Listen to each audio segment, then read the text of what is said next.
പുറപ്പാട് പുസ്തകം അധ്യായം 20. 10 പ്രമാണങ്ങൾ. ദൈവം അരുളി ചെയ്ത വചനങ്ങളാണിവ.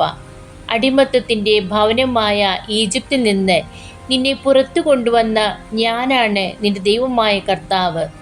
ഞാനല്ലാതെ വേറെ ദേവന്മാർ നിനക്കുണ്ടാകരുത്.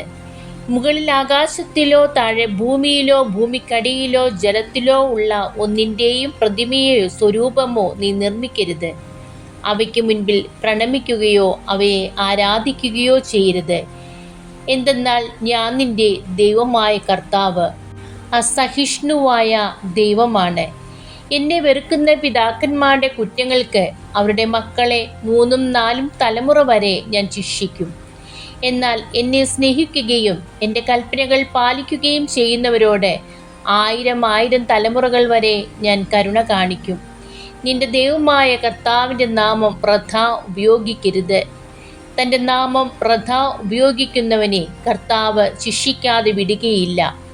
സാബത്ത് വിശുദ്ധ ദിനമായി ആചരിക്കണമെന്ന് ഓർമ്മിക്കുക. 6 ദിവസം അധ്വാനിക്കുക, എല്ലാ ജോലികളും ചെയ്യുക.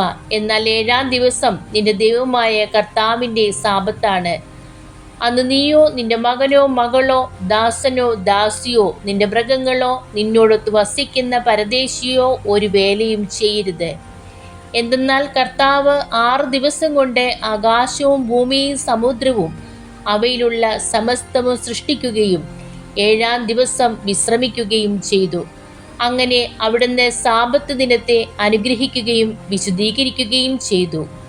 നിന്റെ ദൈവമായ കർത്താവ് തരുന്ന രാജ്യത്ത് നീ ദീർഘകാലം ജീവിച്ചിരിക്കേണ്ടതിന് നിന്റെ പിതാവിനെയും മാതാവിനെയും ബഹുമാനിക്കുക.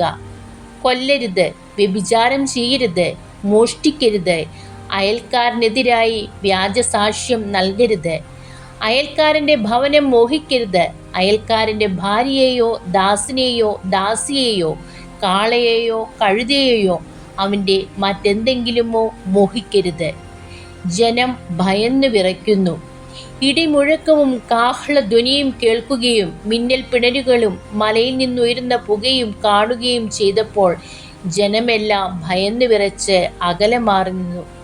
അവർ മോശയോട് പറഞ്ഞു, നീ തന്നെ ഞങ്ങളോട് സംസാരിച്ചാൽ മതി, ഞങ്ങൾ കേട്ടുകൊള്ളാം.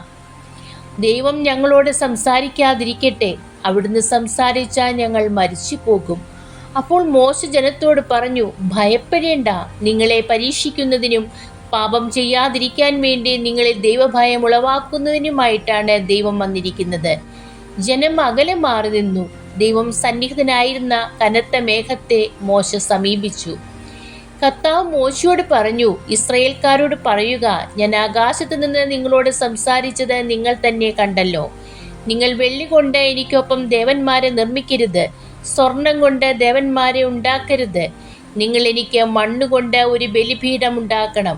അതിന്മേൽ ആടുകളെയും കാളകളെയും ദഹന ബലികളും സമാധാന ബലികളുമായി അർപ്പിക്കണം. എൻ്റെ നാമം അനുസ്മരിക്കാൻ ഞാൻ ഇടവരുത്തുന്നിടത്തെല്ലാം ഞാൻ നിങ്ങളുടെ അടുക്കലേക്ക് വന്ന് നിങ്ങളെ അനുഗ്രഹിക്കും. കല്ലുകൊണ്ടുള്ള ബലിപീഠമാണ് എനിക്കായി ഉണ്ടാക്കുന്നതെങ്കിൽ കൊത്തിയ കല്ലുകൊണ്ട് അത് പണിയരുത്. കാരണം പണിയായുധം സ്പർശിച്ചാൽ അത് അശുദ്ധമാകും.